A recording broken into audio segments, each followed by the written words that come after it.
سلام، شبتون بخیر. خیلی ممنون از اینکه اومدین. فکر می‌کنم خوب باشه که دیگه کم کم جلسه رو شروع کنیم. من از نیما و آقای بیهقی هم میخوام که به ما بپیوندن. خیلی ممنونم که اومدین.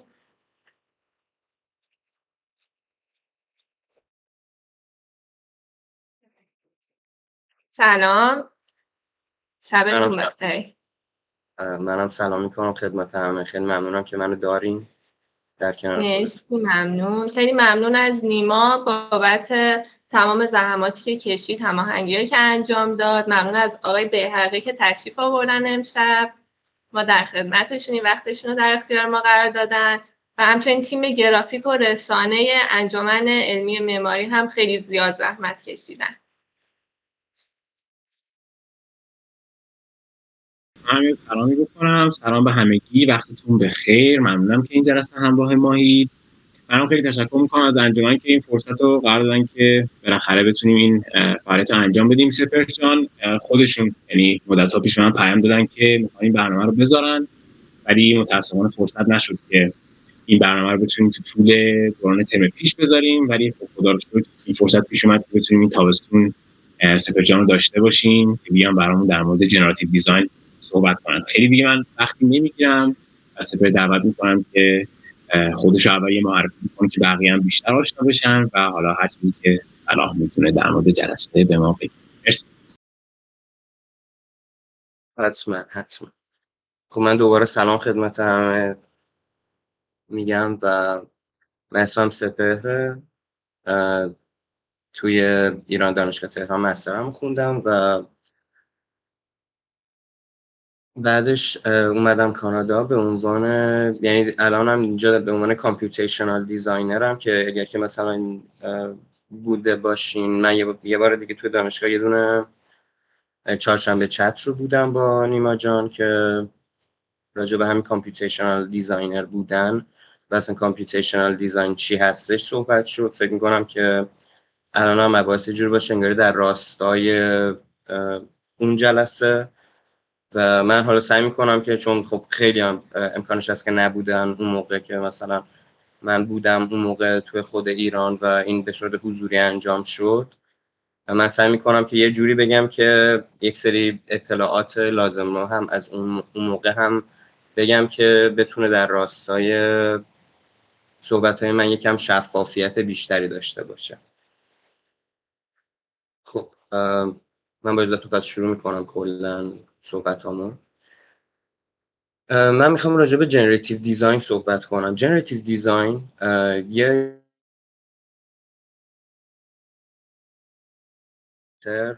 یک الگوریتمی مینویسه که اون الگوریتم براش در نهایت اون فرم رو بسازه. یعنی یه جوری انگاری که یک معمار برنامه نویس یا یه برنامه نویس میاد یه دونه معمار خلق میکنه برای خودش توی کامپیوترش، یعنی یه دونه مسیره، یک سبک کلا جنراتیو دیزاین. شروعش هم از همون پارامتریک دیزاین اومده که من همین الان یه سو میخوام شفافش کنم. اینکه ما توی پارامتریک دیزاین ما چیزی نداریم به اسم فرم پارامتریک. یعنی شما مثلا میبینین یه چیزی مثلا به صورت کانتوره، اون فرم پارامتریک اصلا معنی نداره، چون که پارامتر خودش یه تابع محسوب میشه. یعنی مثلا به عنوان مثال خیلی خیلی خیلی راحت توی گراس هاپر و پایتون و اینا که شما میتونید استفاده کنین، یه چیزی هست به اسم اترکت پوینت که به واسطه یه دونه نقطه شما میتونید که حجم‌های مثلا هر چقدر این نزدیکش هر چقدر دورشه این کوچیک و بزرگتر بشه، که مثلا استفاده میشه واسه نما، واسه مثلا پلان که مثلا کدوم قسمت بزرگتر باشه کدوم قسمت کوچیکتر باشه و به این کار میگن پارامتریک. یعنی من دارم یک کار پارامتریک میکنم، مثلا به وسیله فاصله بین اون نقطه و بقیه احجام دارم اندازه اون احجام رو یک پارامتر تعریف میکنم. یعنی این اندازه یه پارامتره. وقتی که بیک میشه، یعنی وقتی که تموم میشه کلا دیزاین و ما اون حجم رو داریم، دیگه اون پارامتریک نیست. ما اصلا فرمی به عنوان فرم پارامتریک نداریم. یعنی این اشتباه مصطلح که همه جا استفاده میشه، یعنی فقط مربوط به ایران هم نیستش. داره که مثلا میگن فرم پارامتریک، که خب خیلی معنی نداره، یعنی اینطوری که خب اون فرم دیگه پارامتریک نیستش وقتی که تموم شده، مگر اینکه حالتی باشه که مثلا به وسیله چیپست‌های مثل آردوینو و رزبری پای و اینا میتونیم مثلا سنسورای استفاده کنیم که به عنوان مثال آدم داره راه میره، مثلا با حرکت این آدم این دیوار یا این نما یا حالا هر چیزی تغییر شکل بده، که توی این حالت میگیم که این حرکت این آدم پارامتریه برای تغییر شکل دادن این دیوار. یعنی تو اون حالت فقط میتونیم بگیم که حالا من یک چیز پارامتریک ساختم. و اینا که مثلا یکی میاد مثلا یه فرمی رو کانتور میکنه یا مثلا میاد از ورونوی استفاده از این جور کارها،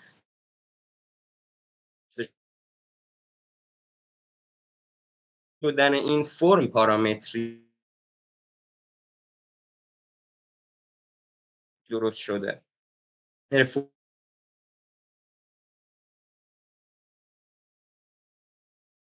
تو الگوریتم، خب اسمش رو شده دیگه، الگوریتم یه حالت خیلی راحتشو من بخوام بهتون بگم اینجوریه که ببینیم ما خودمون به صورت عادی داریم الگوریتمیک فکر میکنیم. یعنی اینطوریه که مثلا شما تولد دوستتونه، میگین که خب من باید کیکو بگیرم، اگر که من رسیدم همزمان با وقتی که این آدم داشتش میومد واسه تولدش، پس من باید صبر کنم که مثلا نبینه منو که سورپرایزش خراب بشه و اینه، که دقیقاً همون حالت، یه حالت این فلو چارته که دقیقاً ایف و الس و همه اینا تو ذهن ما داره انجام میشه بابت همه اتفاقات زندگی. که اگه دقت کنین الان من گفتم مثلا اگر که این آدم اومد، این یه پارامتره، اگر که این آدم اومد if else دوباره، و اینکه این یه حالتی که بعدش، یعنی دوباره مثلا تو ایتریت بعدی من باید چیکار کنم که تو ایتریت بعدی دوباره یه دونه پارامتر دیگه تعریف میشه.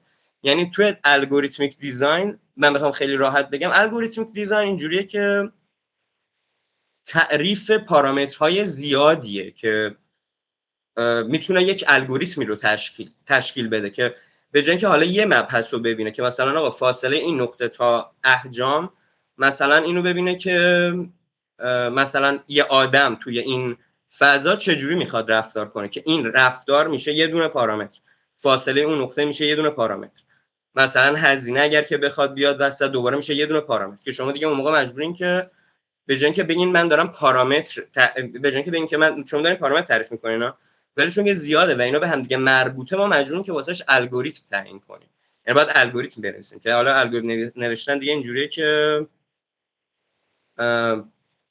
میتونین شما مثلا توی دیزاین به صورت خیلی راحتش اینه که از گراس هاپر استفاده کنین، که یه گراس هاپر برای اون که نمیدونم فکر می‌کنم که هممون تقریبا یه مقداری باهاش آشنا باشیم، یه دونه محیط ویژوال پروگرامینگ برای راینو که میتونیم که مثلا از اون استفاده کنیم و به صورت سخت‌تر جلوتر مثلا میتونین از پایتون و سی شارپ و کلا میتونین اسکریپت بنویسین کاملا برای اینکه بتونین الگوریتم رو تعریف کنین توی مبحثی که چندین تا پارامتر دارین.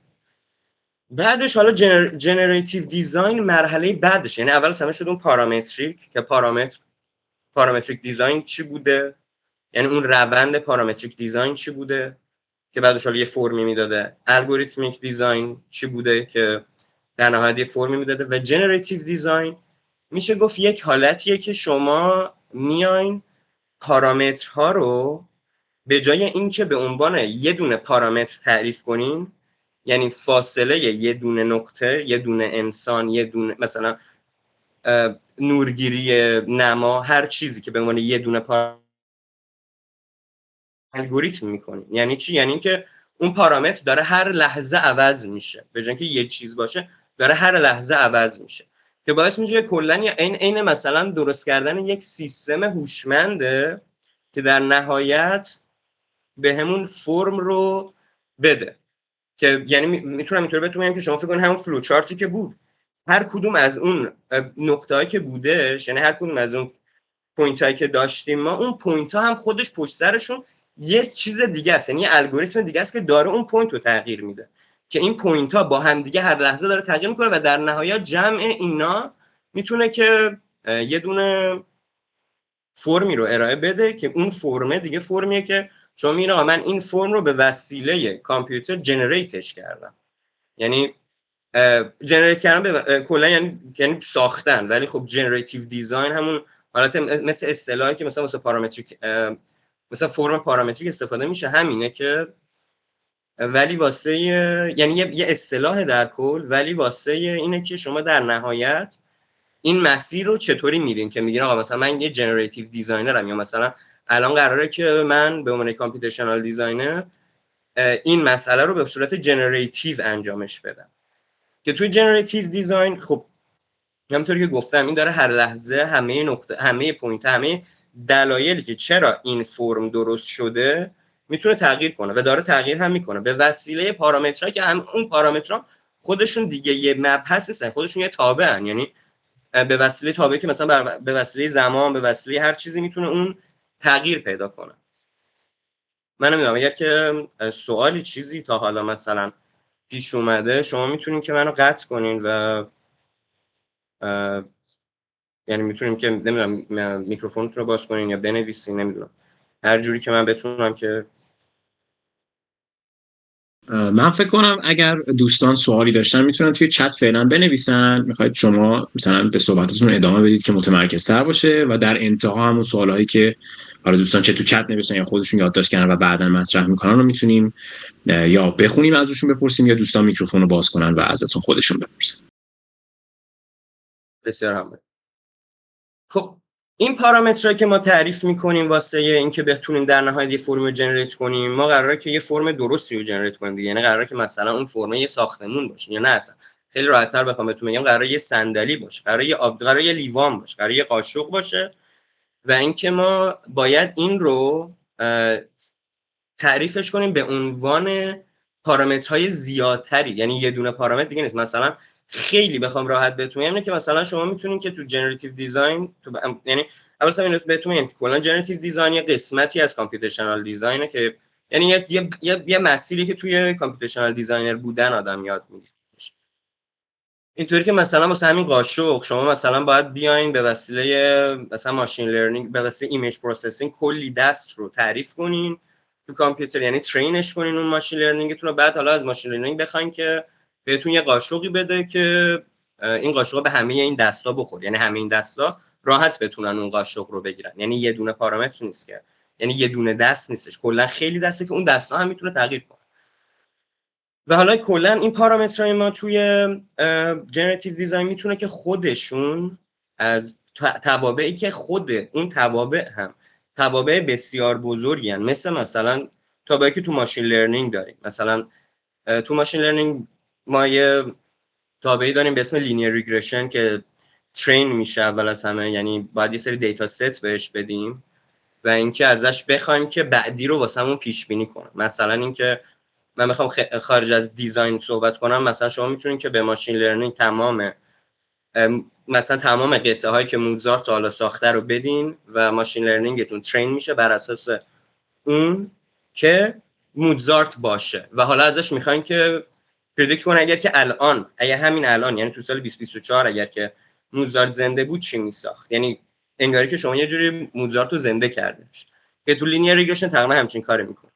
تو کلاسیفیکیشن که یه دونه دیگه از الگوریتم‌های خیلی معروف ماشین لرنینگ، اینجوریه که شما مثلا به مقدار خیلی زیادی دیتا میدین به ماشین لرنینگتون، یعنی به اون اسکریپتی که دارین و همه اینا، که اون میتونه براتون بیاد اینا رو بگه که آقا مثلا این چی هست، یعنی توی کدوم خانواده هست. اینطوری که ما هممون میدونیم دیگه، اگر که مثلا من با گوشیم عکس بگیرم از یه دونه تیشرت، گوشم اینو نمیشناسه به عنوان یه دونه تیشرت، به عنوان یک سری پیکسل میشناستش. میگه این رنگش، این رنگش، یعنی نمیدونه که این تیشرت.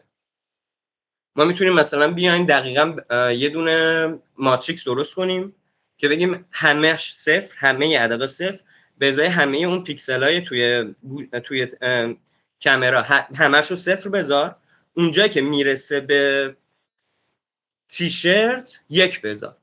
بعد از این تیشرت مثلا 2000 3000 تا عکس از انواع اقسام تیشرت ها، یا از یه دونه تیشرت هزاران تا عکس میگیریم و اینکه به وسیله این صفرایکا و نوع چیدمانشون میتونیم که تو ماشین لرنینگ تعریف کنیم که این تیشرته و اینکه این مثلا شلواره.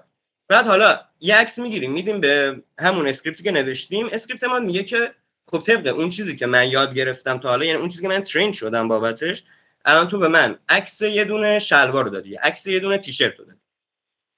به این میگن کلاسیفیکیشن. که حالا مثلا ما تو نورال نتورک که حتما اسمش شنیدین، مثلا تنسورفلو خیلی خوبه توش، پایتورچ همه اینا خیلی دارن خوب روش کار میکنن. ما جفت اینا رو داریم، یعنی شما دوتا اینا رو میتونین لود کنین، میتونین ایمپورت کنین توی اسکریپتتون و ترینش کنین. هر کدوم از اینا ولی واسه ما توی کلا بحث این که بخواین دیزاین کنین و جنریت کنین پارامتر محسوب میشه. یعنی اون پارامترهایی که من دارم هم خودشون توابع بزرگی از، مثلا توابع بسیار سختی میشه گفتش از ماشین لرنینگ و کلا مبحث آرتفیشال اینتلیجنت، که جمع اینا دوباره میتونه با هم دیگه یه دونه آرتفیشال اینتلیجنت جدید بسازه که داره یه کار دیگه ای رو انجام میده. و یه لحظه من یکم آب بخورم بازم.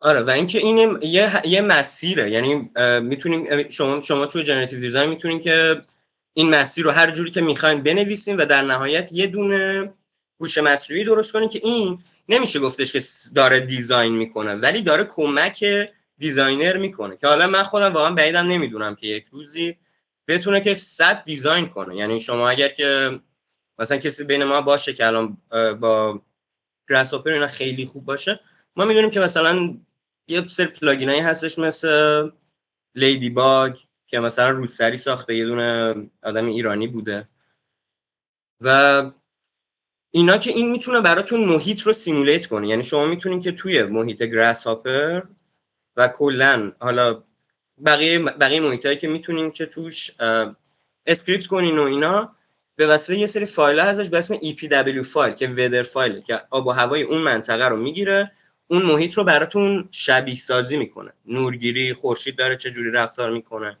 همه اینا رو میتونین اونجا شبیه سازی کنین. که حالا این شبیه سازیه میتونه خودش یه پارامتر باشه واسه اون الگوریتم بزرگی که قراره شما بنویسین که جنریت کنه در نهایت براتون. خب شما اینجا یک مبحث رو الان حل کرد، میتونین مبحث سازه‌ای رو مثلا به وسیله باز پلاگینایی مثل میلیپید یا مثلا خودتون مثلا میتونین که هر که دیتای کافی راجع به مثلا سازه دارین، مثلا خودتون شروع کنین به اسکریپت کردن، تعریف کردن قوانین فیزیک و اینا توی اون اسکریپتی که دارین مینویسین و اون بخش رو هم دوباره بذارین توی همون الگوریتم جامعی که دارین. بغلش کلی میتونین از ماشین لرنینگ ها، میتونین از دیپ لرنینگ، میتونین از کلا آرتفیشال اینتلیجنت استفاده کنین و اونها رو هم دوباره به عنوان توابع بذارین توی اون الگوریتم بزرگی که دارین میسازین. بس به همین دلیل من خیلی فکر نمی کنم که دور از ذهن باشه که یک روزی بتونه آدم یه هوش مصنوعی بسازه که کلا دیزاین کنن، یعنی بتونن دیزاین کنن و خب از لحاظ سازه‌ای، از لحاظ نورگیری و از همه اینا واقعا دقیق تر باشن از اون چیزی که مثلا انسان تا حالا عادت داشته که انجام بده. ولی در حال حاضر واقعا یه دونه کمک طراح میتونه بگیم هستش. کلا مبحث کامپیوتیشنال دیزاین اینا بیشتر میشه گفتش که کمک داره میکنه به طراحی. و اینکه کلا این مباحث خیلی به نظر میاد که از تو تکنولوژی و از اینا اومده، ولی واقعیت اینه که اینا همشون از تو طبیعت اومده. یعنی کلا تمام رفتارهای ارگانهای زنده با هم دیگه، تمام همین مثلا نورال نتورک، اینا خیلی هاشون تقریبا همشون از توی طبیعت اومده. به عنوان مثال ما توی طبیعت مثلا میخوام راجع به بدن انسان صحبت کنم، چون من یه مدت توی دانشگاه کار میکردم، توی لابراتوری بودش به اسم آستراباینیکس که اونجا ما داشتیم روی یه دست مصنوعی کار میکردیم که این مثلا وصل بشه به مغز و اینا و بتونه مثلا حرکت کنه واسه کسی که دست نداره. اونجا ما کاری که میکردیم این بودش که بر اساس حرکت، یعنی بر اساس حرکت دست میمدیم استخونا رو فرمیابی میکردیم. و اینکه توی طبیعت هم واقعا این اتفاق افتاده که بدن انسان خیلی اتفاقا واسش افتاده، مثلا جنریشن ها عوض شده تا اینکه ما در نهایت رسیدیم به حالت اپتیمایز ترین حالت خودمون. که این خیلی شبیه نظریه داروینه و اینکه خب کلا ما توی همین مباحث کامپیوتیشن دیزاین اصلا یه الگوریتم خیلی معروف داریم به اسم ژنتیک الگوریتم که از نظریه چارلز داروین میاد. اون انتخاب اسلحه‌اش که دقیقا همینه که هر ایتریت که میره جلو ضعیفا میمیرن قویا میمونن که بتونن دوباره فرزند آوری کنن و فرزنداشون دوباره بتونن بچهای قوی درست کنن و دوباره اون حمله بعدی به وجود بیاد که اون حمله بعدی دوباره ضعیفا رو میکشه قویا رو نگه میداره و این انقدر اتفاق میفته که در نهایت یه دونه ایجنت یعنی یه دونه جواب میمونه که از همه قوی‌تر.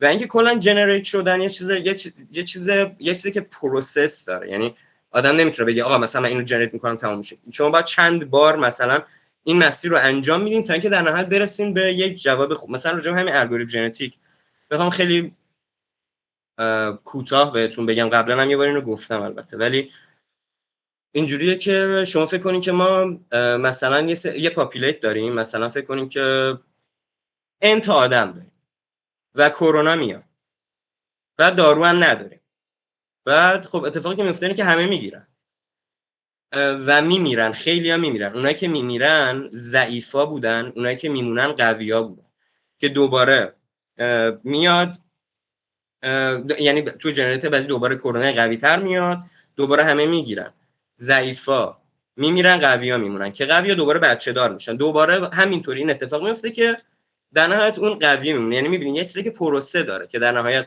یه دونه جواب درست داشته باشه. و مثلا یه کاری که مثلا ما کردیم خیلی وقت پیش توی دانشگاه این بودش که من سعی کردم که من همین الان دارم میگم دیگه که آقا کرونا داره میاد، این کرونا که داره میاد ما بهش میگیم کاست فانکشن، یعنی یک چیزی که داره سورت میکنه قویا رو نسبت به ضعیفا سورت میکنه. بر اساس چی؟ من بخوام اینو تو معماری بگم مثلا میتونم بگم که نورگیری خوب، حالا به جای اینکه بگم آدما، به جای اینکه بگم مثلا سیستم مقاومتی بدن بالا و همه اینا توی الگوریتم ژنتیک، میتونم بگم مثلا نورگیری خوب، میتونم بگم پنجره خوب، میتونم بگم اندازه پنجره خوب، میتونم بگم اوکابه خوب، میتونم بگم اون جایگذاری فضاها که از کدوم سمت قراره این نور بیاد و تمام اینو. یعنی من دارم انگاری که اون الگوریتم ژنتیک رو به جای اینکه بر اساس دی ان ای های بدن انسان و کرونا تعریف کنم، دارم بر اساس دی ان ای های معماری تعریف میکنم و اون کاست فانکشن که دارم، حالا کاست فانکشن که دارم میتونه هر چیزی باشه و این دی ان ای هایی که من تعریف میکنم هم توی بحث جنراتیو دیزاین میتونه که خودشون یه تابع باشه. یعنی این ست شاید مثلا یه دونه جواب باشه، یعنی یه دونه دی ان ای داریم ما، ولی توی ست بعدی، یعنی توی ایتریت بعدی این تغییر میکنه، یعنی خودش میتونه خودش رو تغییر بده و حالا خودش رو دوباره سورت میکنه بر اساس کاست فانکشن جدید. یعنی کلا اگر که ببینین یه دیدگاهیه که انگاری که توی طبیعت داره خودش اتفاق میفته و ما اون رو یک جوری هستش که به وسیله تکنولوژی، به وسیله کدنویسی داریم شبیه سازی میکنیم توی کامپیوتر که ببینیم که چی میشه واسه حل کردن مسائل خودمون، یعنی مسائل مربوط به دیزاین. من نمیدونم تا حالا سوالی پیش اومده نیومده، صبر من ببینم اینجا. نمیدونم سوالی فکر کنم پیش نیومده تا حالا، پس من ادامه میدم.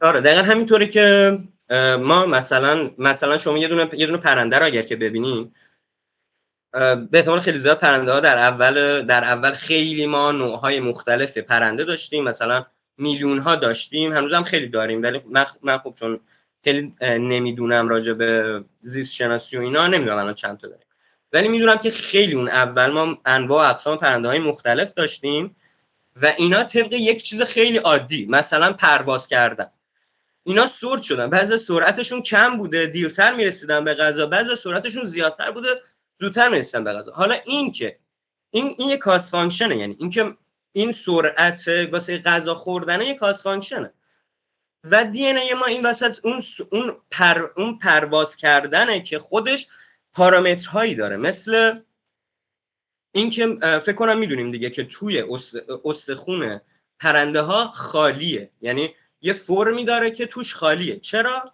به خاطر اینکه این سبک باشه که بتونه پرواز کنه. خب نشونه که خیلی وقت پیش بعضیشون بودن که تو استخوناشون پر بوده، اینا کم کم نتونستن به غذا برسن و اینا طبق اون کاست فانکشن حذف شدن. یعنی ما الان یکی از پارامترامون مثلا این بوده که توی وزن استخون‌ها. یه دونه دیگه از پارامترامون اینه که مثلا شکلگیری صورت و بدن این پرنده، یعنی خب هرچه آیرودینامیک تر باشه میتونه هوا رو بهتر بشکافه، میتونه سریعتر به غذا برسه، که این دوباره میشه یه پارامتر دیگه ما. و خیلی پارامترهای دیگه‌ای که بوده مثلا مربوط میشده به اقلیم و هر چیزی، و یه کاست فانکشنی بوده به عنوان اینکه رسیدن به غذا، و این جنریت شده، یعنی حذف شده یه سری جنریت شدن، دوباره جنریت شدن، و این یک رفتار جنریتیوه که در نهایت شما رو میرسونه به پرنده‌هایی که ما الان داریم که این همه زنده موندن، این همه جنریت شدن و هنوز تونستن که زندگی کنن، یعنی سروایو کنن.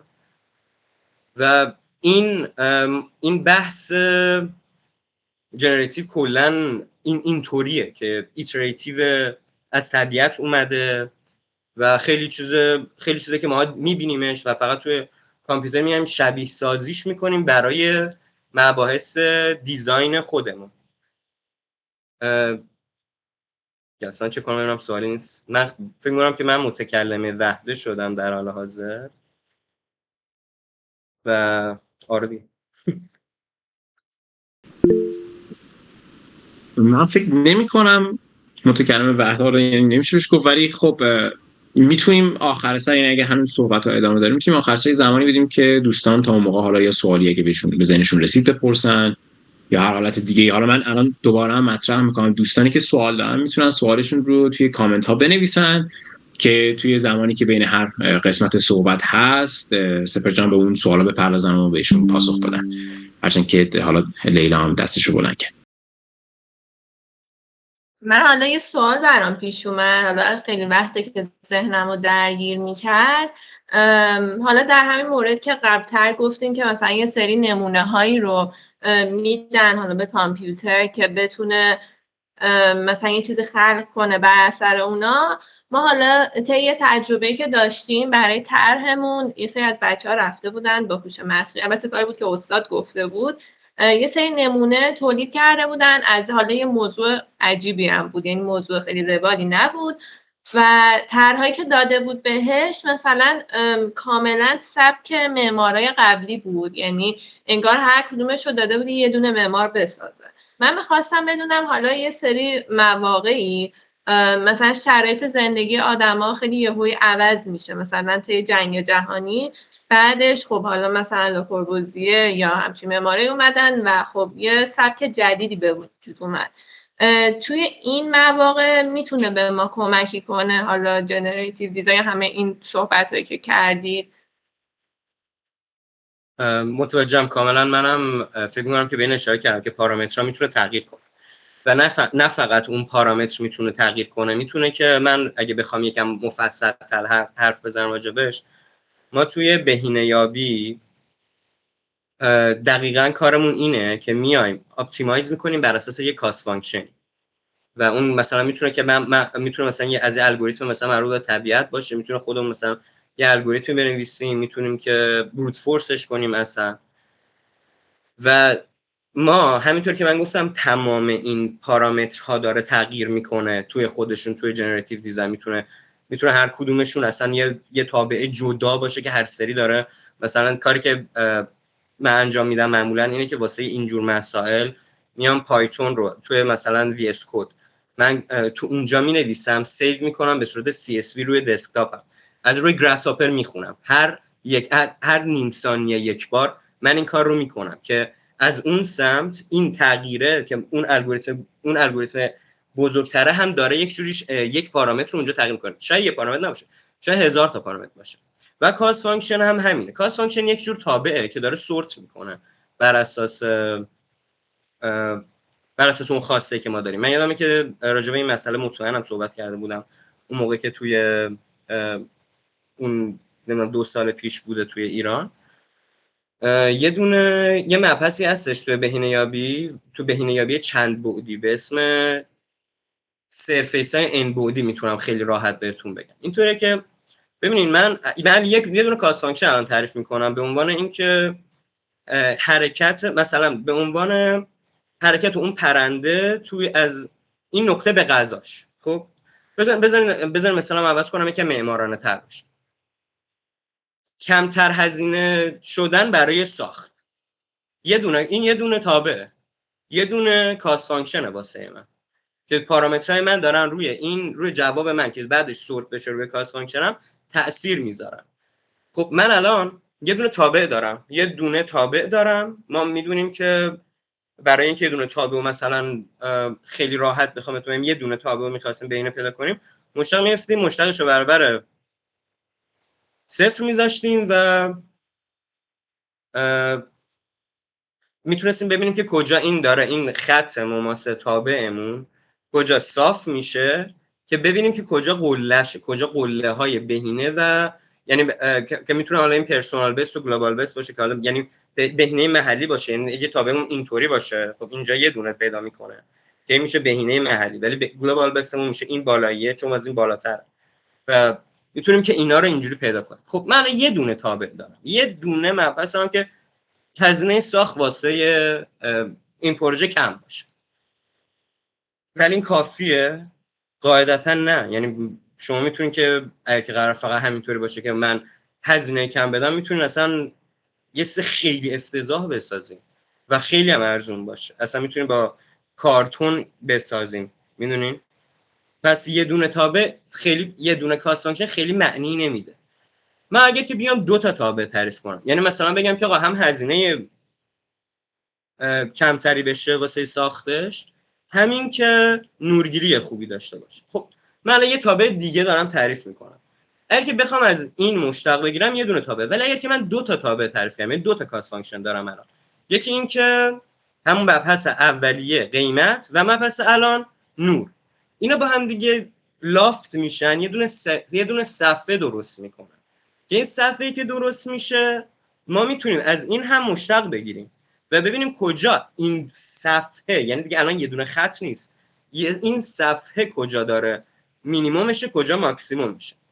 حالا شما فکر کنید که من میگم که آقا دو تا کاست فانکشن به درد من نمیخوره، من تو یکی دیگه از کاست فانکشنام میام اصلا اینو تعریف میکنم، یه دونه اسکریپت مینویسم که مثلا یه دونه ماشین لرنینگ ترین میکنم اونجا که اون بیاد هر سری چک کنه ببینه آدما اونجا چجوریان، که حالا کار راحتی هم هستش تو گراس هاپر سیمولیت کردن رفتار انسانی، کار خیلی سختی نیست. میتونم مثلا هر سری ببینم انسان داره توی اون محیط من چطوری رفتار میکنه که بعدش اون مدلی که داره رفتار میکنه هم حالا این که داره چقدر خوب رفتار میکنه چقدر بد رفتار میکنه اینم باز واسه خودش تابع، مثلا اون پارامتری که داره مقداری که داره انسان خوب رفتار میکنه یه دونه تابع میسازه. من میام این سه تا تابع رو با هم دیگه تعریف میکنم. الان من یه دونه سرفیس دارم که دیگه دو بعدی نیستش که فقط یه دونه از بردارای من این باشه که نورگیری، یه دونه از بردارای من این باشه که هزینه و توی زد من مقدار خوب بودن جوابهای من روی این صفحه معلوم بشه. من الان سه تا کاست فانکشن دارم که یه دونه دیگه بردار هستش، یعنی من الان یه دونه صفحه‌ای دارم که 4 بعدیه و حالا شما فکر کنید که من به جای که الان 3 تا کاست فانکشن دارم تعریف میکنم برای اینکه سورت کنه تو هر ایتریشن تمام چیزایی که من دارم رو میام n تا میدم، یعنی هزینه، نورگیری، رفتار انسان، دسترسی راحت، سازه بهتر، هزاران تا چیز، همه اینا رو به عنوان کاست فانکشن میدم. ما خیلی تو مغز انسان نمیتونیم که این کار رو بکنیم، که یعنی من خودم به شخصه نمیتونم بیشتر از 3 بعد رو تصور کنم، ولی ما توی کامپیوتر میتونیم بسازیمش. یعنی شما میتونید که تو همین پایتون مثلا خیلی راحت میتونید به وسیله یه دونه لایبرری هست به اسم نامپای اونجا بسازین، میتونید که تو هر ست مثلا یه دونه از این بعدا رو واسه خودتون به وسیله متپلاتلیب پرینت کنید، ببینید که فقط یه دونه از این توابع من داره چه شکلی رفتار میکنه و این میشه سرفیس n بعدی، یعنی من n تا بعد دارم که n به اضافه یکمیش میشه جوابهای خوب من. یعنی من الان دیگه 2 تا کاست فانکشن ندارم. یعنی شما میتونید توی اون الگوریتمی که قراره بنویسین که براتون در نهایت درست کنه بهترین جواب رو، میتونین که به وسیله مثلا مولتیپل اپتیمیزیشن، یعنی به وسیله تفکر مولتیپل اپتیمیزیشن تعداد توابع خیلی بیشتری رو درست کنین که بتونه چندین تا چیز رو براتون حل کنه کنار هم، که میتونه همین این باشه که خب انسانام دارن تغییر میکنن، رفتارشون داره تغییر میکنه، اینا همشون میشه عضو اون پارامترایی که شما داشتین، خود پارامتر داشتش تغییر میکرد تو خودش، که خب بالاخره انسان یه پارامتر داره تغییر میکنه، میشه یه دونه پارامتر که داره تغییر میکنه، یعنی عضو پارامترایی میشه که خودش بر خودش تابعه. که آره من فکر میکنم که اون پارامترایی که خودشون تغییر نمی‌کرد و ما بهشون گفتیم هایپر پارامتر، که مثلا تو پایتون اگر که مثلا یک دونه کد بلندی رو مثلا از یکی بگیرین یا مثلا نوشته باشین یا مثلا بخونین، معمولا رسمه که اون اولش مثلا بعد از اینکه مثلا ایمپورت کردن یه سری هشتگ میزنن، پایینش میان می‌نویسن مثلا هایپر پارامتر، که اونجا مثلا میان میگن آقا a مساوی 5، یعنی این تغییر قرار نیستش بکنه، یعنی a به عنوان یه دونه پارامتر که این a میتونه هر چیزی باشه، میتونه مثلا قد آدمایی باشه که دارن از یه در میان، این قرار نیستش تغییر کنه. ولی خب شما میتونین a رو اونجا به عنوان یه دونه دفینیشن تعریف کنین، یعنی دیفاین کنین که آقا a چی هست و خودش تغییر میکنه، که بعدش تو الگوریتم جلوترتون، یعنی توی اون سلولای الگوریتمی که داریم می‌نویسیم، توی یکی از سلولاش اینطوریه که این که داره تغییر میکنه رو هر سری بیا ببین واسه من چه اتفاقی داره میفته و درستش کن برای من توی این تابع.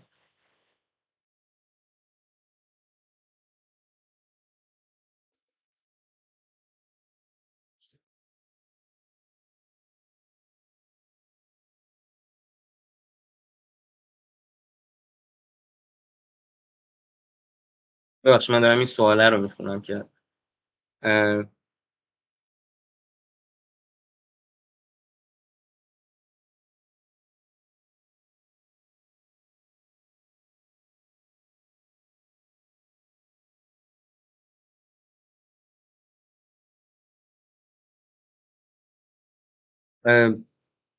حالا قرام رضا جان، آره دقیقا همینطوریه که ما میتونیم که یک سری محدودیت ها تعریف کنیم.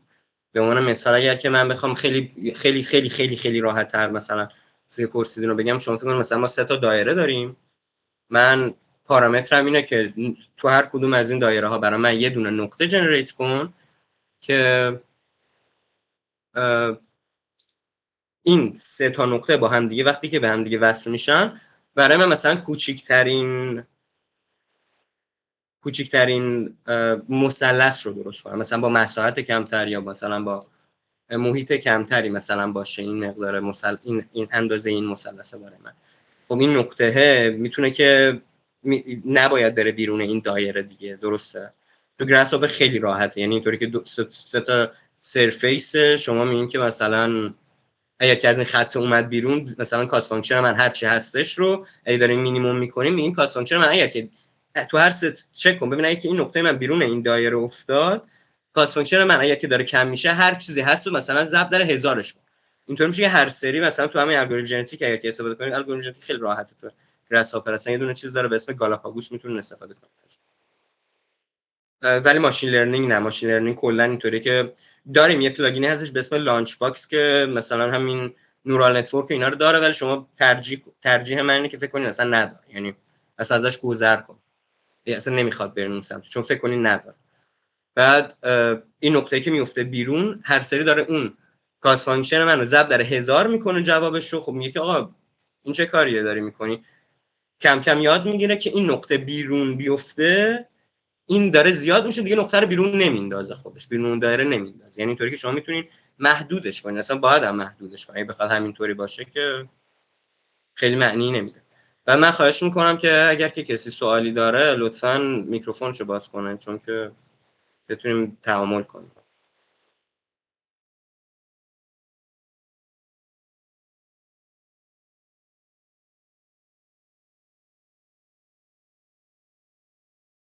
فکر کنم که سوالی نیستش. درسته؟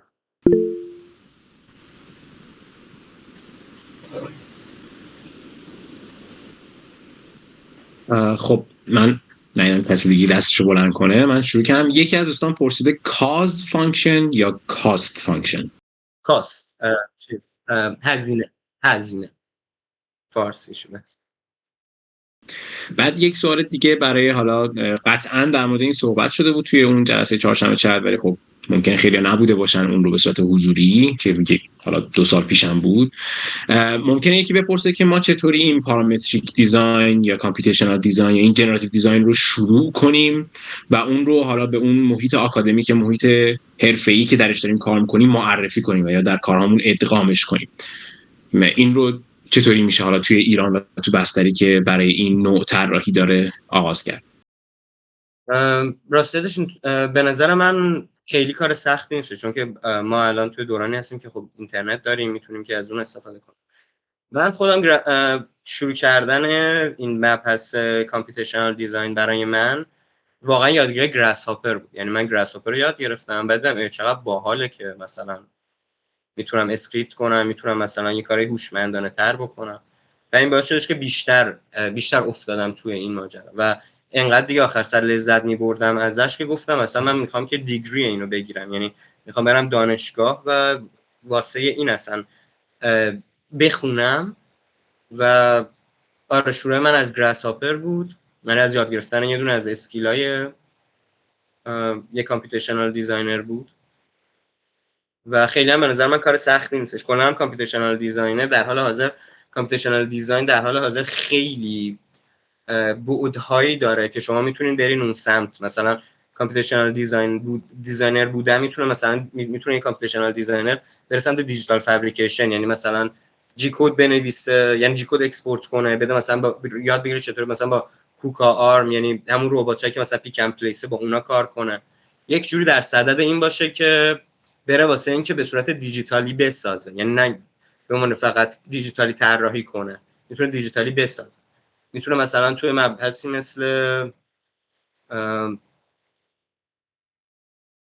مثلا مدیریت پروژه یه قسمتی از کامپیوتیشنال دیزاین هستش که بهش میگن کامپیوتیشنال ویژنینگ که خیلی مربوط میشه به همون مثلا بحث ایمیج پروسسینگ و اینا که استنفورد هم این کارو کرده، یعنی استنفورد شروعش کرده بوده تا جایی که من میدونم، که اینطوری بوده که یه سری دوربین هایی ساخته بود که این دوربینه نگاه میکرد، میدید که چقدر مصالح داری، چقدر مثلا از اون مثلا ساختمونه مونده برای ساخته شدن، واسه همین هر روز هر لحظه داشتش اینو دیتکت می‌کرد، میگفتش نه اینقدر از این مصالح دارم، اینقدر از این دارم، پس از این کمه و اینو ریپورت میداد و این یه دونه دوربین بوده.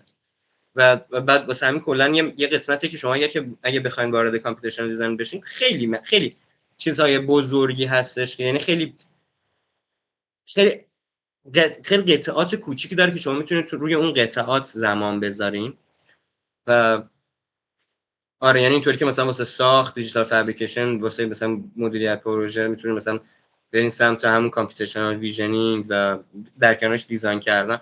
کلا این میتونم بگم یه حالتی انگاری که به وسیله یه سری معماری که دیدن آرتفیشال اینتلیجنس داره میاد و اینا رفتن کد نویسی اینا یاد گرفتن، سعی کردن اینا رو با هم ترفیق کنن. یعنی کلا کامپیوتیشنال دیزاین یه بحثی بین دیزاین و کامپیوتیشن، یعنی محاسبات بر اساس الگوریتم ها و یعنی یه چیز بین مثلا کامپیوتر ساینس و آرکیتکچر. یعنی تو کامپیوتر ساینس ما میایم دیتا جنریت میکنیم همونطور که بهتون گفتم، توی کامپیوتیشنال دیزاین ما میایم جیومتری جنریت میکنیم. یعنی میشه گفتش دقیقاً یه همچین رابطه‌ای دارن، واسه همین خیلی بزرگه اگر که بخوایم برین سمتش. برای من که با گراس هاپر بوده، ولی میتونین مثلا توی یوتیوب هم سرچ کنین، میتونین که ببینین که مثلا بقیه کامپیوتیشنال دیزاینرها دارن چی کار میکنن و میتونین مثلا مقالات مربوط بهش رو بخونین و کلی جا هستش که میتونین برین. میتونین مثلا مثلا بحث الهام گرفتن از طبیعت که همون بایوتکنولوژی یا مثلا بایونیک هستش، خیلی کامپیوتیشنال دیزاین تاثیر داره و اصلا یه بخش خیلی بزرگیش همون اونه. که میتونین پیدا کنین کجاش میخواین برین اپتیمایز کنین، میخواین برین چیکار کنین.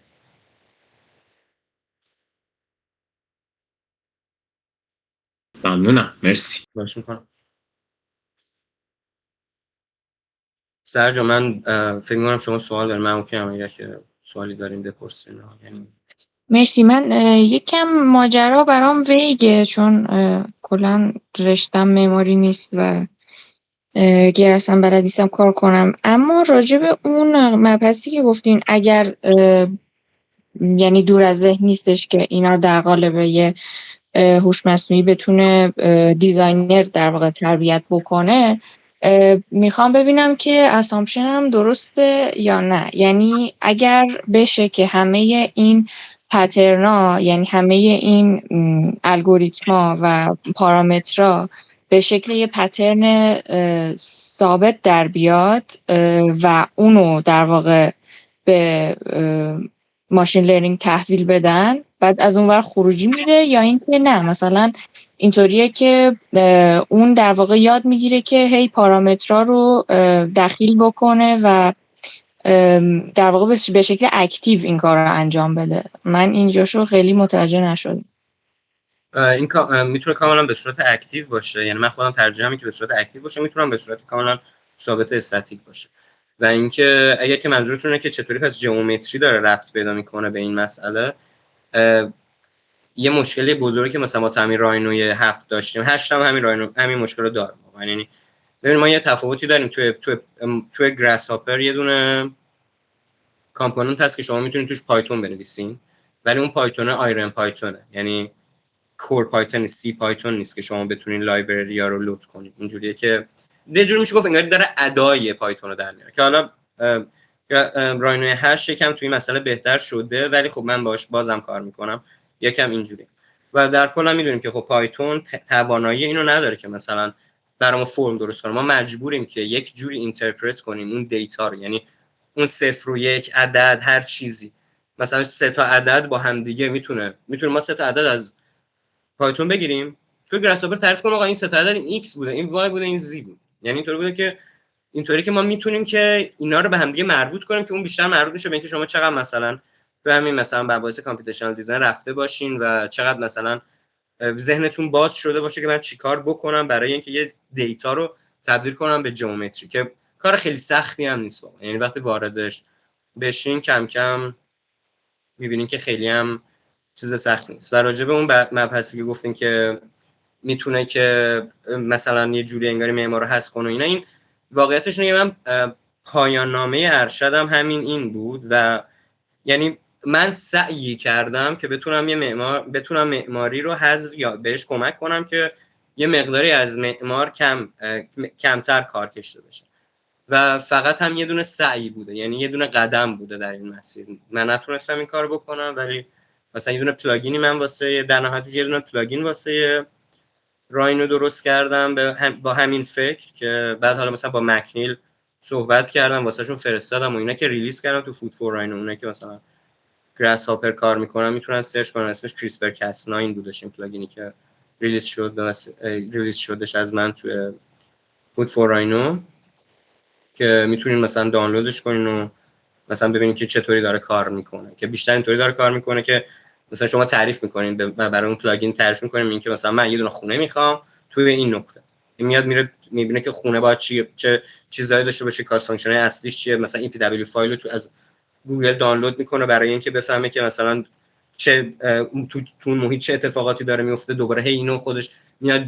دیزاین میکنه، جنریت میکنه، خراب میکنه و در نهایت هم خروجی که میده همون جیومتری، همین که یه دونه جی کد میده که اگر که مثلا خواستین توی دیجیتال فابریکیشن اینو بدین، شما اگر که بخواین بسازین یک چیز رو توی دیجیتال فابریکیشن به صورت عادی جی کد باید بدین به اون کوکا پی آر سی یا مثلا به حتی سی ان سی و همه اینا، به صورت عادی باید جی کد بهش بدین که اون جی کد رو بهتون میده و میتونین که مثلا بعدن که اگر که بعدن وارد کامپیوتیشنال دیزاین شدین میتونین که از اون جی کد استفاده کنین.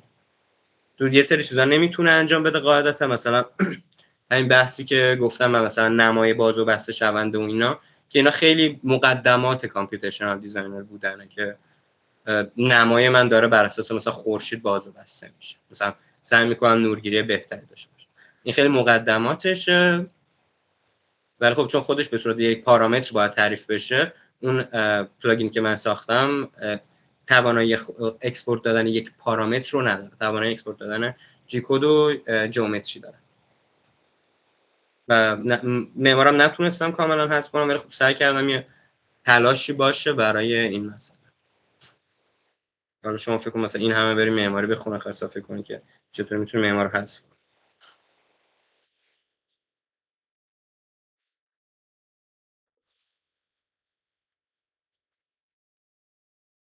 دو تا از دوستان یه سری سوالاشون رو توی کامنت ها نوشتن، من حالا از طرف اونا میخونمش. مدینا فروغی نوشته سلام وقت بخیر، من یک سوالی داشتم، آیا لازم هست برای ادامه تحصیل در این شاخه از دوران کارشناسی مهارت‌های مربوط به برنامه‌نویسی رو یاد بگیریم یا نه؟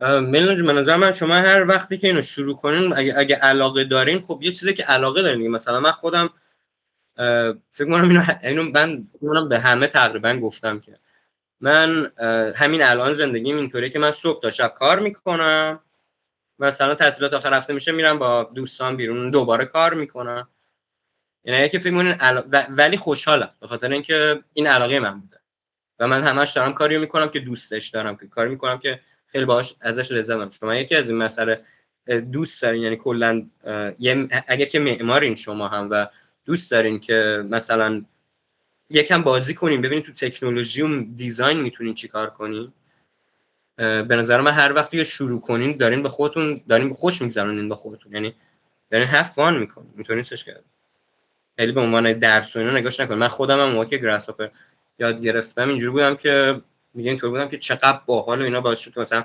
جلوتر برم و این حرفا. به نظر من هر وقتی که فکر میکنین براش شروع کنین خیلی باحاله.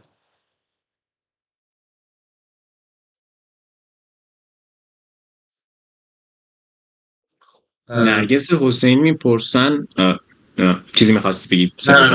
میخواستم بخونم چیز بعدی که میتونی خودت هم بخونی اگر مشکلی نشه باشه، منم میتونم بخونم. به نظرتون در حوزه معماری چقدر در ایران میتونه کاربرد داشته باشه؟ توی ایران ببینید من یه سری چیزهایی هست که واسه کامپیوتیشنال دیزاینر بودن، حالا نمیگم خیلی راجع به امریکای شمالی اینجا که من دارم زندگی میکنم، ولی بیشتر تو امریکای جنوبی اینطوری که مثلا کامپیوتیشنال دیزاینر خیلی وقتا توی دیزاین ساختمون اینا نیست.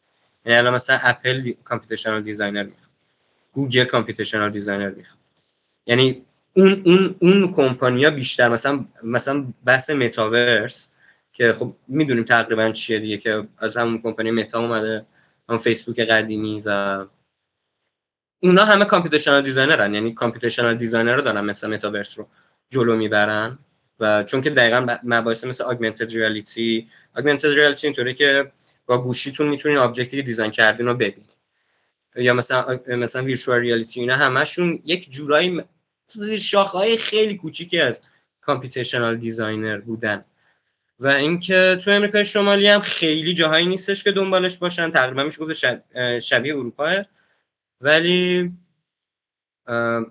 میتونیم پیدا کنین اگر که بخواین کار.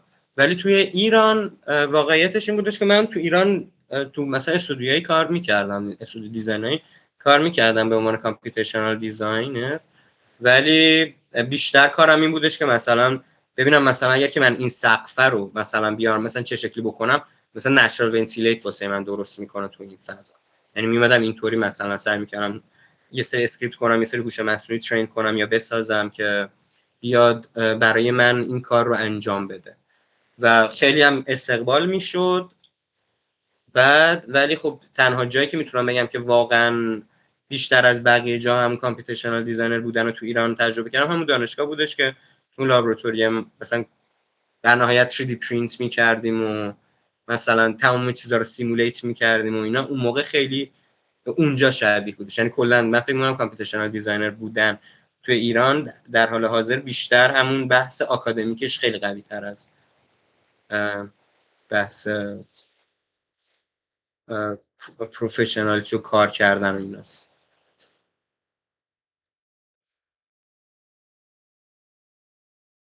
ولی خب خوبیش اینه که اگر که کامپیوتیشنال دیزاین بخونین یک مقداری براتون راحت تر هم هستش همین بحث مثلا مهاجرت کردن. البته کامپیوتیشنال دیزاین تو ایران اسمش هستش تکنولوژی معماری، گرایش دیجیتال یا بایونیک.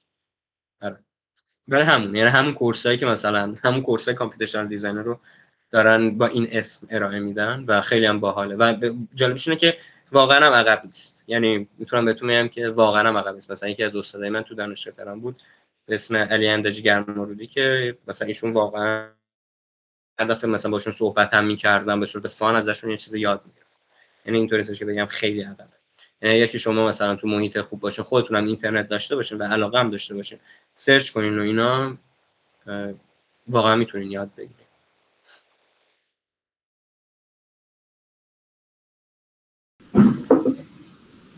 در ادامه سوالشون پرسیدن که آیا امکانش هست در یک سری مثال هاتون در محیط گراس هاپر باشه که بیشتر آشنا شیم؟ الان امکانش هست گراس هاپر رو روشن کنید مثلا؟ روشن که نه، برید بالا روشن کردن که کامپیوتر که یعنی گراس هاپر رو الان باز کنم و شیر اسکرین کنم مثلا یه چیزی بنویسم. امکانش هست و فکر میکنی که خیلی زمان بر نیست؟ نه اوکی، بذاریم من پس. حالا مشکل نیست، میتونم سوالای بعدی رو بخونم تا زمانی که روشن میکنی. مشکل نیست. کیمیا راد میپرسن که تو دفاتر معماری خارج کشور چقدر به متخصصهای این شاخه نیاز هست و به طور کلی درآمدش نسبت به گرایش‌های دیگه به چه صورته؟ اگر اطلاع دارید ممنون میشم. خب سوال خیلی جالبیه. این که کامپیوتیشنال دیزاینر به صورت عادی از معمار بیشتر پول داره. اینو باید به اول سمتون بگم، چون که داره کار تخصصی میکنه و این یه پس این یه قسمتشه که یکم مثلا وسوسه انگیزه و قسمت دیگه‌ش هم اینطوریه که خیلی پیشروتر از ایران این مسئله داره جلو میره توی مباحث کاری و اینا و واسه همین فکر میکنم که کار خیلی سختی نیست.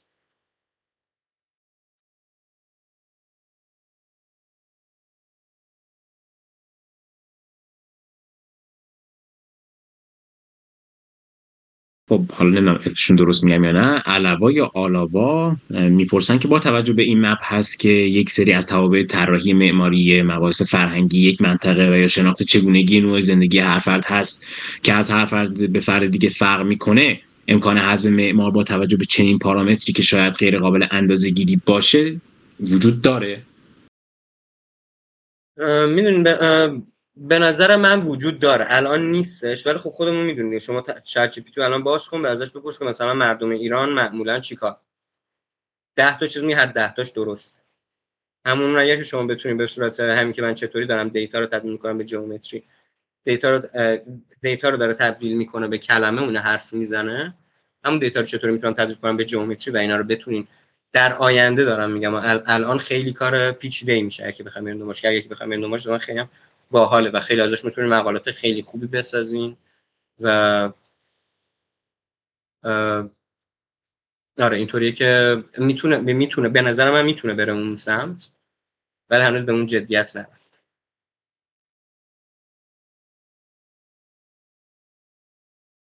مهندس حسینی پرسیدن که بزنید میشه مثال‌های بیشتری مثال‌های بیشتری از پتانسیل این رشته.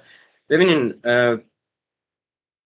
شما میتونم بهتون بگم که با وارد شدن به کامپیوتر قبل راجع به جنراتیو دیزاین صحبت کنم. خب من اوکی خیلی خوشحالم میشم راجع به کامپیوتیشنال دیزاین اگر که بشین شما یک اینداستریال دیزاینرین بیشتر، یعنی بیشتر مثلا اسکیل‌های کوچیک رو خیلی راحت میتونین دیزاین کنین و تو اسکیل‌های بزرگ خیلی کارهای عجیب غریب میتونین بکنین که خیلی شاید ساخته نشه، یعنی خیلی میتونه آکادمیک بشه.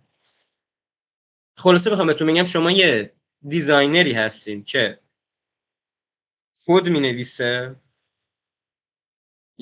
و اینکه در کنارش یه مقداری هم مهندس مکانیک هم هست. بخاطر اینکه مثلا الان همین مثلا ناسا پوزیشنایی که داره واسه یه کامپیوتیشنال دیزاین به عنوان جاب که البته همشون پستاکه، مثلا برای همین کلاهکایی که بازو بسته میشه، برای همین مثلا موشک ها و اینایی که میفرستن. بله. خب من یه سوال دارم، این که راجع به گراس هاپری که از من خواسته بود بازش کنم، دقیقا من چون میخوایم بهتون تو گراس هاپر نشون بدم؟ یعنی میخواین که چیز خاصی رو مثلا براتون دیزاین کنم، یا مثلا نمیدونم با چیز خاصی مثلا میخوایم بهتون نشون بدم؟ چون من گراس هاپر اومده بالا.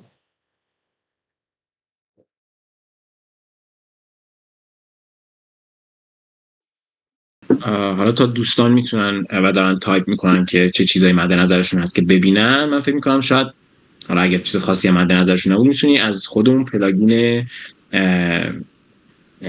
کریسپر کاسپ، اگه اشتباه نکنم کریسپر کاسپ 9 شروع کنی و حالا یه سری نمونه‌هایی که ازش مثلا انجام داده بودی رو نشون بدی که چطوری کار میکنه، چطوری مثلا اون پرامپتی که بهش میدی میره و همه اون اطلاعاتی که مد نظرتون هست و از قسمت‌های مختلف حالا اون لوکیشن میاره و استفادهش میکنه. آره میتونم این کارو بکنم. میتونم هم که همین مبحث کاست فانکشن رو خیلی راحت با همون مثالی که زدم 3 تا دایره رو مثلا همین الان بهتون بگم چطوری اینجا میشه. پس بذارید من یه لحظه شریس میتونم جفتشم بذاریم. پس من چون من بخوام مثلا خروجی اون رو نشون بدم یکم زمان میگیره، که یعنی زمان میبره که بخواد مثلا همین الان جنریت کنه برامون. ولی خب دارم خروجی‌های قدیمی ازش که اصلا توی پورتفولیو هم هست. بذاریم ببینم که میتونم پیداش کنم.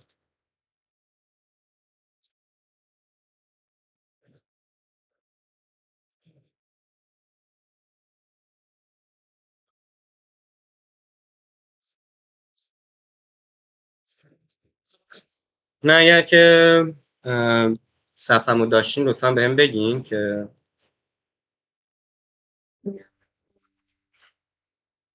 ببین این محیط خب راینوه. من اینطوری گراس هاپر رو باز میکنم.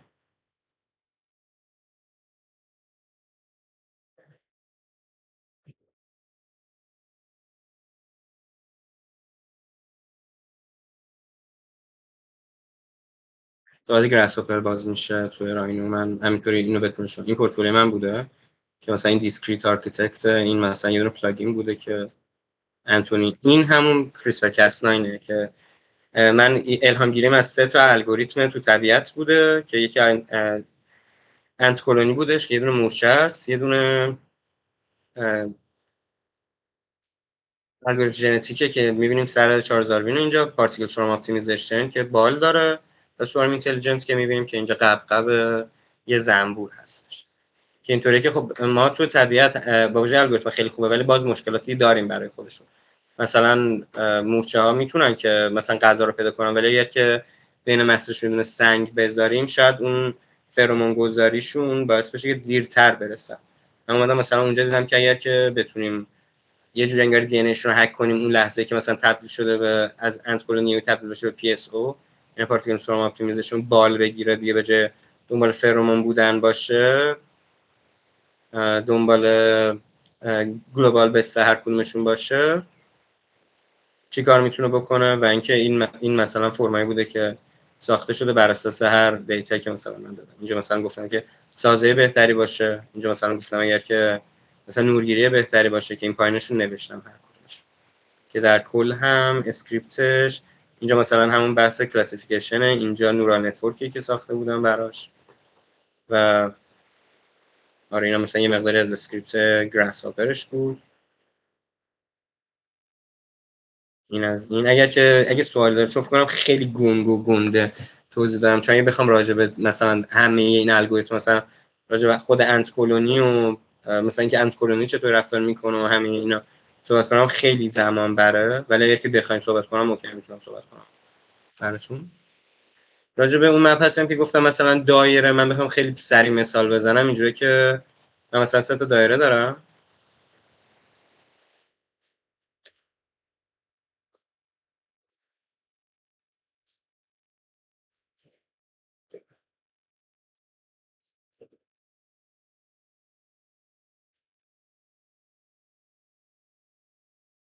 بعد میام اینو تبدیل میکنم به یه دونه سرفیس.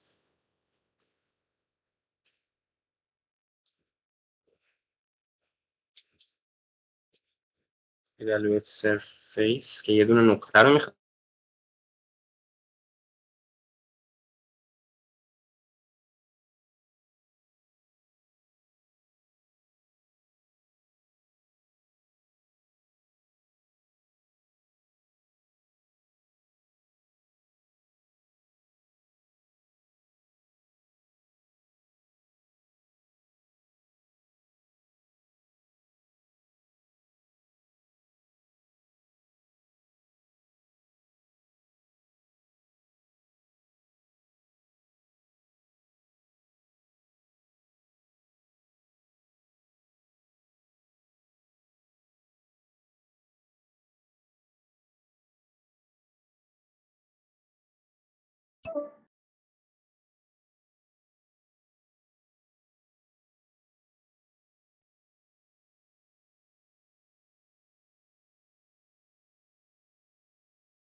که داره هر سری محاسبه میکنه مثلا کدومشون کجاست.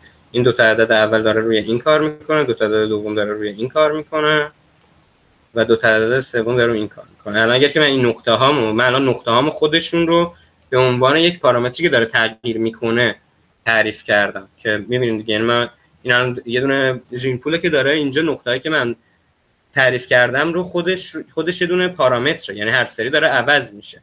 یه دونه نقطه اینجا این نیست که دیگه تغییر نکنه، یه نقطه پارامتریکه که داره تغییر میکنه. خب میام که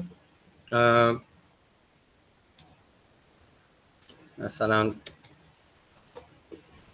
پویلاین میزنم که اینو به هم یه مثلث بده، یا همه اینا رو خاموش میکنم نبینمشون، فقط اینو میخوام ببینم. و اینکه اینجا اریا رو میدم بهش، مثلا میگم که آقا من چیزی که میخوام اینه که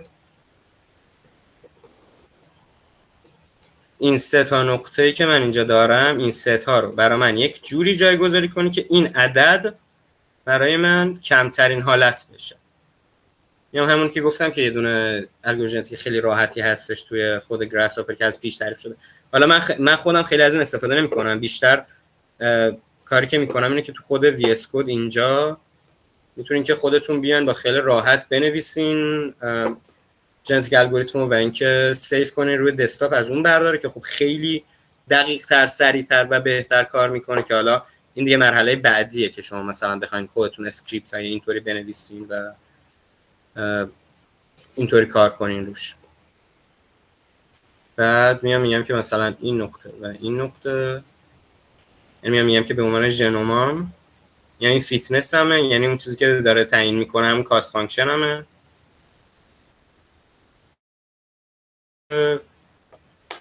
مینیمایز بشه. این الان دقیقاً همون الگوریتم ژنتیکه که میبینیم که اینجا الان داره پاپولیتو نشون میده، اینجا داره تابعو نشون میده، داره هر سری تغییر میده. اینم جوابیه که داره میده. الان دنبال اینه که بهم یه دونه مثلث بده که مساحت داخلی این مثلث کوچکترین باشه.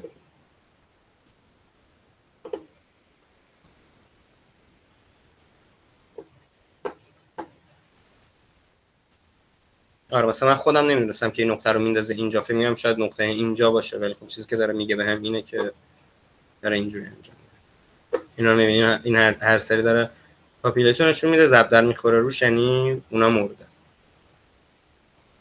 یعنی اون جواب مرده.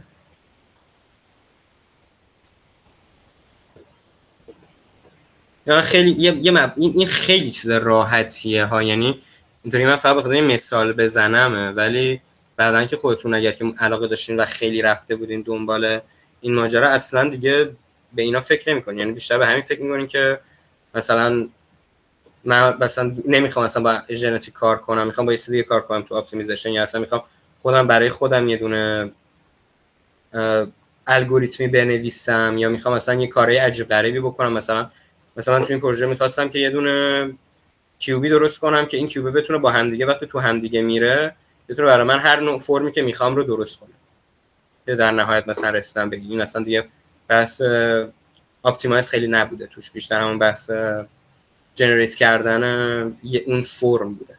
خب این هم به جواب رسید، مثلا که این اون مثلثی که کمترین مساحت رو داره، یکی این سه تا نقطه باشه. حالا این نقطه ها میتونه هر مبحثی باشه، یعنی اینا مثلا بعداً خودتون وارد میشین دیگه دنبال مثلث قاعدتا نیست، دنبال اینه که مثلا اگر که این نورگیری‌های خوب باشه، این مثلا هزینه باشه و این سیمول کردن رفتار انسان باشه، این اتفاق چطوری میفته؟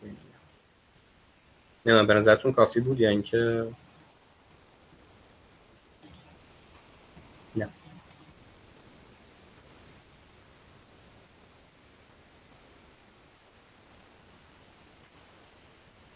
داشتین صدای منو این مدت؟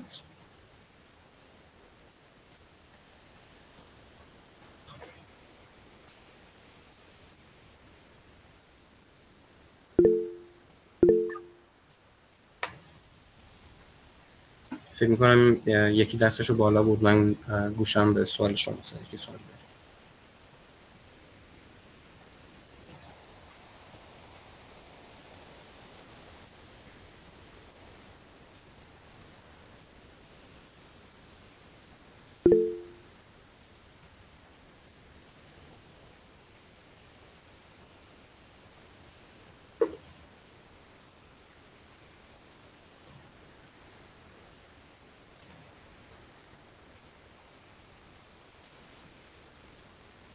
راجع به پلاگین پایان نامم ببینین خیلی طولانی میشه، ولی خب خیلی خیلی سریعش رو بخوام بهتون بگم اینطوریه که اگر که فکر کنید من یه سری مورچه اینجا دارم، غذا اینجا، بعد مورچه هم کرن هم کورن هم لالن لالن صحبت نمیکنن با هم، بعد ولی تنها چیزی که دارن خوبه اینه که میتونن بو بکشن. چیزی هم که بو میکشن رد پای همدیگه است که بهش میگن فرمون گذر. اینا به صورت رندوم اینطوری حرکت میکنن، یه سری میان میرسن به غذا، بعد چون رد پاشونو دارن دیگه که مثلا میدونن از کجا اومدن، چون بوشو میتونن بکشن، برمیگردن میان اینجا. بعد کاری که میکنن اینه که شما فکر کنید یه دونه گراف داریم که بخوام مثلا فرمون گذاری رو هر یال فرمون گذاری رو بهش یه عدد بدم. عدد اینایی که دارن میرن اینجا یکی، این رفته برگشته 2 بار داره بو میده، پس این میتونه این 2 بار رفته بقیه کلونی اینجا میگن اینجا حتما این اتفاق افتاده دیگه، چون ما اصلا کارمون اینه که پای همدیگه رو بو میکنیم میریم جلو. میان از این میرن جلو و بقیه غذا رو میرن که این مثلا اینطوری میکنن. حالا انقدر رندوم رفتن میکنن کم کم خط صاف میشه که شما میبینید که مثلا همه مورچه‌ها دارن روی یه دونه خط رفتن میکنن. بعد من داشتم یه پادکست گوش میدادم راجع به همین کریسپر کاس 9، راجع به تکنولوژی‌های دی ان ای و اینا بود. بعد که مثلا اینکه کریسپر کاس 9 اصلا اینجوری بوده که اومده بودن فکر کرده بودن چطوری میتونیم به یه سری موش بال بدیم که یه جوری انگار تو دی ان ایشون، تو دی ان ای یه بخش دستش به اسم کس که اونجا اومدن یه سری ویروسای خیلی قوی رو شبیه سازی کردن که این فقط اینطور نباشه که پاترن رو درست کنه، کلا بزنه دی ان ای یه تیکشو بشکنه، یه چیز دیگه ای بذاره جاش که بتونه جنریت بعدی زنده بمونه، یا یعنی اون جنریتور قوی. یعنی اومده بودن به یه سری موش سعی کرده بودن که بال بدن و در ازش تا اون و اینا رو بگیرن، یعنی تو دی ان ای چیز بدو بردارن چیز خوب بدن. بعد من به خودم، ولی خب جنریتی که بعدن به دنیا اومدن مردن همشون تقریبا، یعنی همشون مردن به فاصله خیلی زمانی کوتاهی همشون مردن. بعد من داشتم خودم فکر می‌کردم که خب مورچه اگر که اینه من بس از سنگ بذارم، خب این برای اینکه بیاد برسه به غذاش چقدر باید زمان ببره، ولی اگر که اینو تا اینجاشو خیلی خوبه، اینجا رو خیلی بد میشه، نمیدونه خیلی باید زمان زیادی بذاره تا بتونه از این سنگ درست رد شه. خب مثلا تو مثلا یه الگوریتم طبیعی به اسم پارتیکل سوارم که از تو پرنده ها اومده خیلی خوبه واسه این تیکه. من اومدم تعریف کردم گفتم که خب اگر که این بره جلو و وقتی برسه به این سنگ بال در بیاره و بشه یه مورچه‌ای که بال داره، یعنی دی ان ایش رو تغییر کنه، بعد اگر که بخواد تو هر ایتریشن هم همون وسط این مورچه‌های بالدار زاد و ولد کنن، بچه‌های قوی و مادر پدر قوی بمونن، ضعیفا بمیرن طبق کاس فانکشنه، چقدر باعث میشه که چه اتفاقی میتونه بیفته. و این انقدر من اینو بردم جلو که تبدیل شد به یه اسکریپتی که مثل یه حالت artificial intelligence توری میتونستش که دیزاین کنه. و سعی کنه که همه چیزا رو با هم بهینه کنه و ترکیب چندین تا الگوریتم تو طبیعت باشه.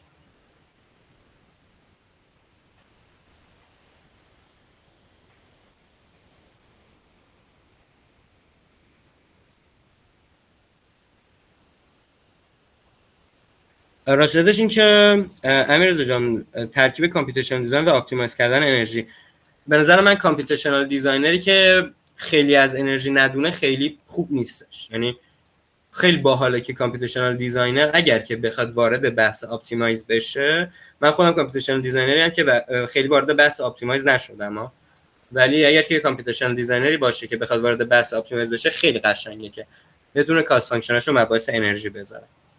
یعنی چون بالاخره باید یه دلیلی باشه که آقا من دارم چیکار میکنم، یعنی همینطوری که نمیتونم مثلا یه چیزی درست کنم. چون همون قاشقی هم که مثال زدم داشتین درست میکردن که همه دستای آدما بتونه راحت این قاشقو بگیرن. واسه همین مسئله یه چیزی هست که چرا من دارم این کارو میکنم و خیلی خوب میشه اگر که کاست فانکشن یا اصلا اون تابعی که دارین که من واسه چه هدفم چیه، اون هدف مباحث انرژی باشه، کار قشنگیه. که مثلا کامپیوتیشنال دیزاینرهای فاستر خیلی دارن این کارو میکنن.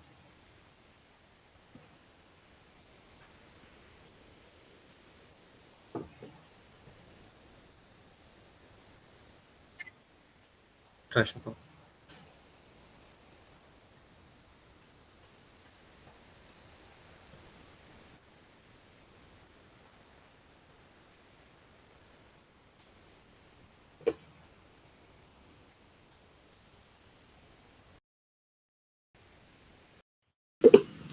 نمیدونم آیا دوستان همچنان سوال دارن یا نه، ولی خب اگر کسی دیگه سوالی نداره و مسئله اینه که در موردش چالش ایجاد شده باشه براش، میتونیم کم کم جلسه رو هم خاتمه بدیم که بیش از حد هم طولانی نشه. 100% مباحث خیلی عمیقه و خیلی ممکنه جزئیاتش بشه پرداخت، ولی شاید نشه توی این جلسه به همشون بپردازیم. خلاصه که باز یه چند دقیقه میمونیم، اگر سوالی نبود هم میتونیم جلسه رو این جلسات رو ادامه بله میتونیم جلسه رو تمام کنیم. ولی قبل از اون سپر جان خیلی ممنون از اینکه این جلسه رو بودی. باز اگر شما رو داشتی خواهش می‌کنم اگه چیزی مونده که دوست داری مطرح کنی قبل از اینکه حالا جلسه پایان پیدا کنه یا قبل از اینکه بچه‌ها ادامه سوالاتشون بپرسن. نه به نظر من چیزی ندارم. اگه کسی سوالی داشته باشه ولی حتما جواب. خیلی هم عالی. اگر موافقی میتونیم یه چند دقیقه دیگه هم توی جلسه بمونیم. اگر کسی سوالی داشت میتونه بپرسه. در غیر این صورت میتونیم جلسه رو پایان بدیم. مرسی ازت. مرسی از شما. منم حالا میخواستم از طرف خودم تشکر کنم. من که خیلی زیاد لذت بردم.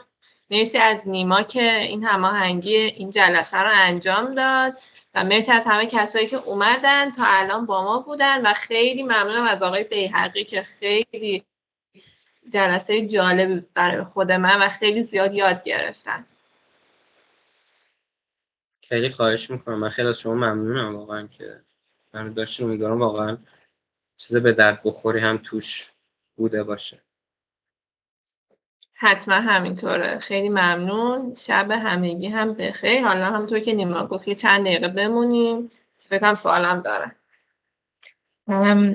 با اجازهتون من سلام عرض میکنم خدمتتون. خیلی سپاسگزارم و اینکه خیلی مفهومی با این موضوع برخورد شد.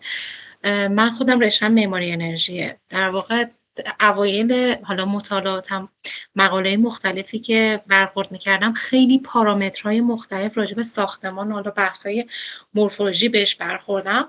بعد جالب این بود، میخواستم در واقع اینو اد کنم، جالبش اینه که پارامترهای مختلف عین یک کامپوننتایی شده بود که توی گراس‌هاپر می‌بینیم و اینها با هم یه ارتباطی داشتن، مستقیم غیر مستقیم، که با توجه به اون هدفمون همدیگر رو میتونن نقص کنن یا افزایش یا کاهشی بدن. بعد من دقیقاً قبل اینکه اصلا با گراس‌هاپر هم آشنا بشم، یعنی اول بیشتر مطالعه کرده بودم، بعد با مفهوم گراس هاپر آشنا شدم. بعد وقتی شما شناسایی میکنی در نهایت میرسی به بهینه سازی. یعنی اینها خیلی خیلی قابل لمسه، یعنی خیلی مفهومش خیلی واضحه که چطور با هم ارتباط میگیرن و با توجه به هدف میتونیم به بحث بهینه سازی برسیم. اینکه شما مفهومی راجع به این موضوع صحبت کردید و این ایده خیلی جالبی که داشتید، در واقع 3 تا هدف از طبیعت رو گرفتید و کنار هم بردید جلو، خیلی جالب بود. اگر امکانش هست من خواهشم اینه که جلسات رو ادامه بدیم که به سمت این باشه که هر کدوم از ماها بتونیم خلاق باشیم. واقعا ازتون ممنونم. من واقعا خواهش میکنم و اینکه کانون هم درسته، شما نمیتونین یعنی که تنها تا نورگیری خیلی خوب باشه قاعدتاً بهتون یه ساختمون میده که همه شیشه و سازه نداره. اگه بخوایم مثلا خیلی سازه خوب داشته باشه بهتون یه ساختمون میده پر ستون و ما رفتار انسانی اون وسط از بین میره، نورگیری هم از بین میره. واسه همین تمام مدت اینه که خیلی وقتا اینا با هم دیگه مخالف هم رفتار میکنن، ولی خب در نهایت شما باید یه نقطه رو پیدا کنید که اون بهترینه واسه همش.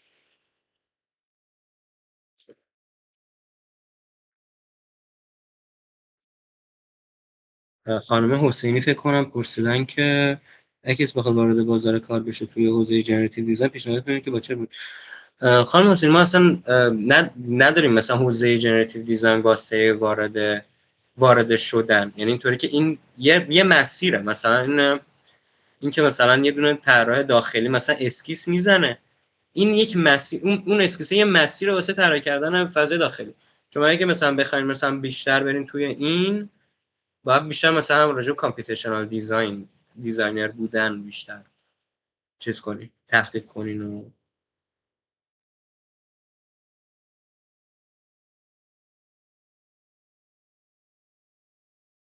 خواهش میکنم خانم گلستانی. خواهش میکنم.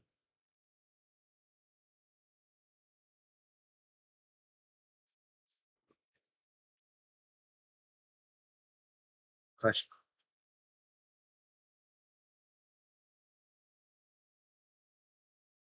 ممنونم دیگه.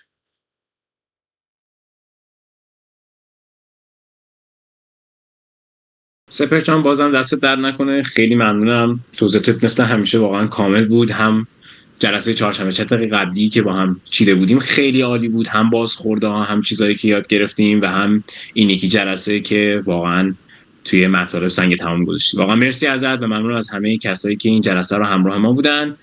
امیدوارم که همگی موفق باشید. مرسی نیما جون، قربونت. امیدوارم همگی خوب و خوشحال و همین دیگه بهتری کنیم. عالی، ممنونم ازت. مرسی. شب همگی بخیر. خدا